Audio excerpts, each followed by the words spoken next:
I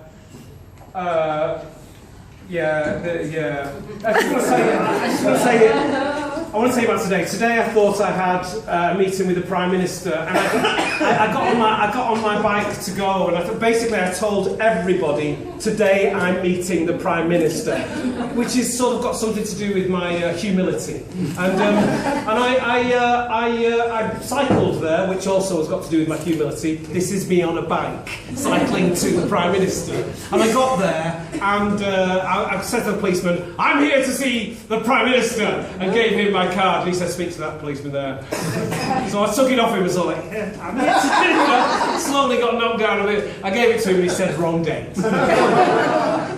So I put up on my Facebook, this is me outside there, the wrong date, with him, and it'll be on the 1st of July. The reason I say that is because everything I do is in context with where I'm from. But I'm told throughout my life that, and because of the system that I was brought in, that my time in care, my time 18 years in children's homes, which doesn't make me any better or any worse or any more informed than anybody else, but 18 years in the care system was just to do with my childhood. And I've realised very clearly as an adult that the effect of my childhood is more pronounced in my adulthood than it ever was in my childhood. And the only reason I was told that the effect happened in my childhood is because the fact that happened to me in my childhood was only of my childhood, is because the people who were, quote, caring for me didn't have the insight or foresight to see that what was happening to me then would affect me for the rest of my life and how I dealt with it. They didn't have the foresight to understand that the nature of my childhood would affect and inform my adult life. It was tricks like that.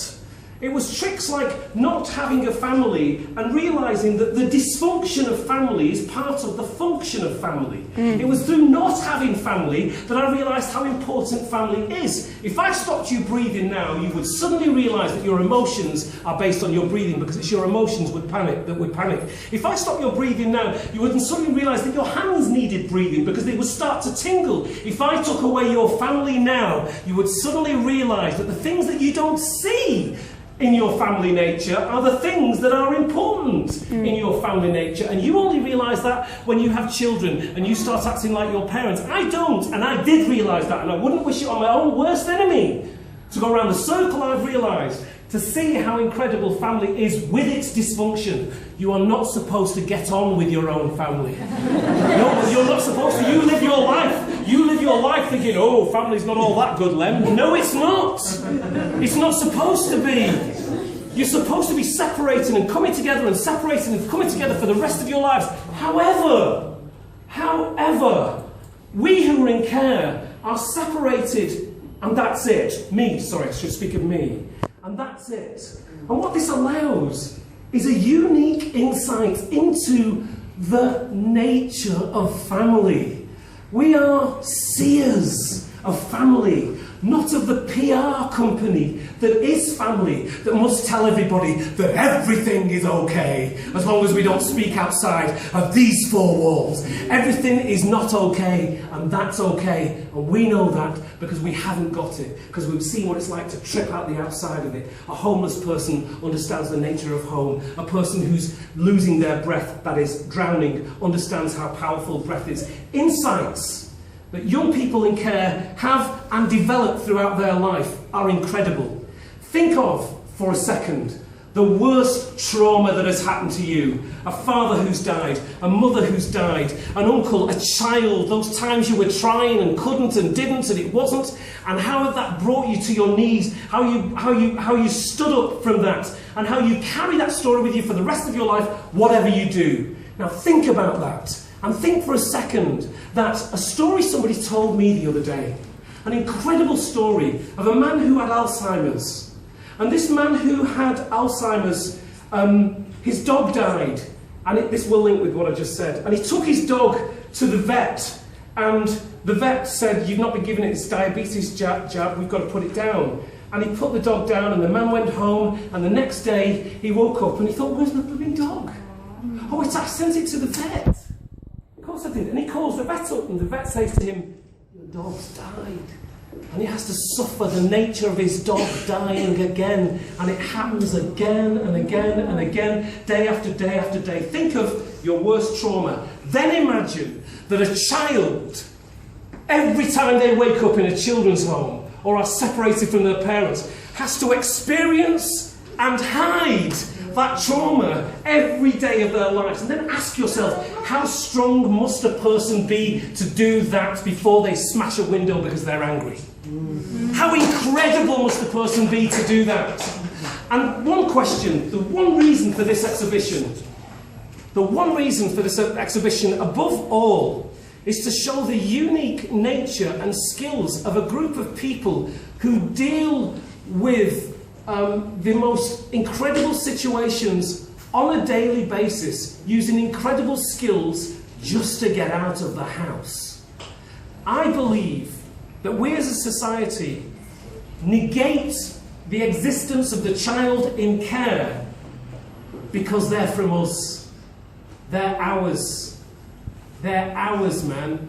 They are literally the child of the state, looked after by our government, and we do a bad job. And why do we do a bad job? Essentially, not all the time, but essentially, in my case, as I grow, essentially, because they're from us. We have to admit our own dysfunction to give them the best that they deserve, I believe. And I believe that's why people think social workers are bad, because they do the job that everybody needs to be done. I think we're incredible. I think the people who work with young people are incredible. But this isn't a motivation speech. That's not the idea. It's something much bigger and much more profound than that. The day that we look at Harry Potter and reason that it's okay, and we reason it's all right, it's a phone. It's like, you do gigs like this and somebody takes out their child because they're crying. Don't, it's all good. The day that we see, I hope I've made sense, because that was quite a train journey. The reason I see this is because I am not surprised by how many people in popular culture are in care, or were in care, but we need to tell people. I'm not surprised by that. What I am surprised about, what scares me, is how is it that somebody can see that Harry Potter was a foster child, watch all of these films, and then the child that's fostered at the bottom of the street feels like he or she has to be quiet to hide it as a secret, as if it's shameful. The shame was never the child's. The shame is ours.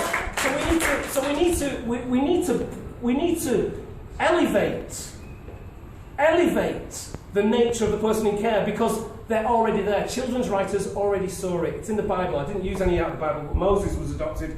Muhammad, from the Muslim faith, was fostered by his grandparents. It's everywhere, and we need to be out.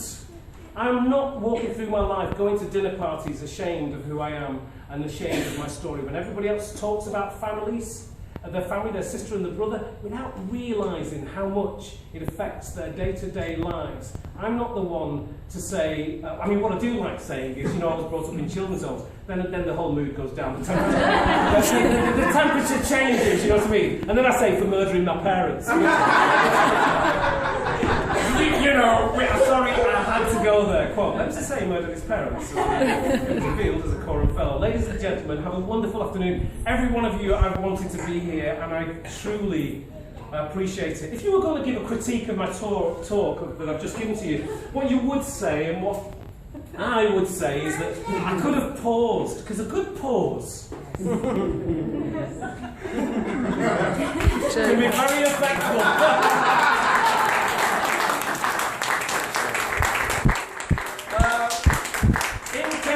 Not in care, be who you are. If there's anything I've learned through spending most of my adult life to search for my family and to prove everything that's happened into my past through radio documentaries and television documentaries, because all family is a group of people proving that each other exists over a lifetime. And I didn't have that, so I didn't know whether I existed. So I had to go back for my files, and my files are being held in the Iron Mountain. And the documentary that I made with the BBC, searching back for my files from the Iron Mountain, they lost them. Not only did they lose them, but they said, we'll get back to you on it and we'll sort it out. And you know what? They didn't.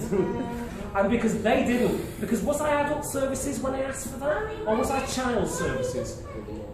Thanks for being here. There is a website, the Foundling website has a list. I want to build the biggest list in the world of characters, fiction and non-fiction, who were brought up in care. There's a few around on the web, but there's none that is as comprehensive as this one will be. I'm honoured to be Coram Fellow. I'm really pleased Big House Theatre are here, Chicken Shed's here. I'm really pleased Sal is here, Head of Children's Services for Leeds. I'm absolutely honoured that Maggie Atkinson is here. Woo, Maggie! Children's Commissioner. I'm really honoured. Can I say, Mike? Can I say?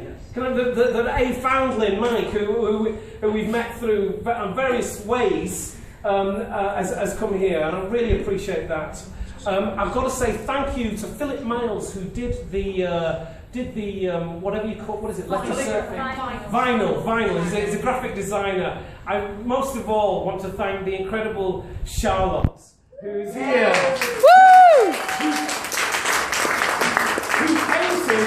Who painted the Superman and who painted this signal. This signal is a tattoo that Lisbeth Salander, the girl with the dragon tattoo, who was institutionalised, adopted, and a child in care, and who was utterly dysfunctional and absolutely brilliant. And that tattoo's on her arm, and that is on his chest. And we need to wear the same thing, not literally, you know, the... Mind you, but maybe my beard is. But anyway, and thanks to the Foundling Museum. I don't like thanks at the end of things because I just find it. But actually, it's right here. Thanks, Bobbi Byrne, for wearing Star Wars shoes. Thanks to my good friend here, Rob, because he's known me for 35 years and is incredible. Thanks to David Akin-Sanya, thanks to Mahalit, and thanks to all of her friends, and Ade who came, thanks to all the Big House, and everybody here I know. Thanks to you, thanks to Rosie, thanks to Nicky Parrott, my godson's godmother. Do you know why I see my godson every week? Like, because that's the building of a relationship over a long time is what I've always had trouble with, the consistency of it. And actually, so I get as much out of seeing my godson as my godson gets out of seeing me, and he gets nothing out of seeing me. You see the look on her face that it went like this. It went like, she went like, I swear. The point is, I was joking. I know, Nikki, I know. The point is, I see my godson once a week, and I have done for a year or so, or 2 years now, or 3 or 4, or whatever. He's 14, but anyway. Love to you, have a drink, have a wonderful evening, and thanks for being here.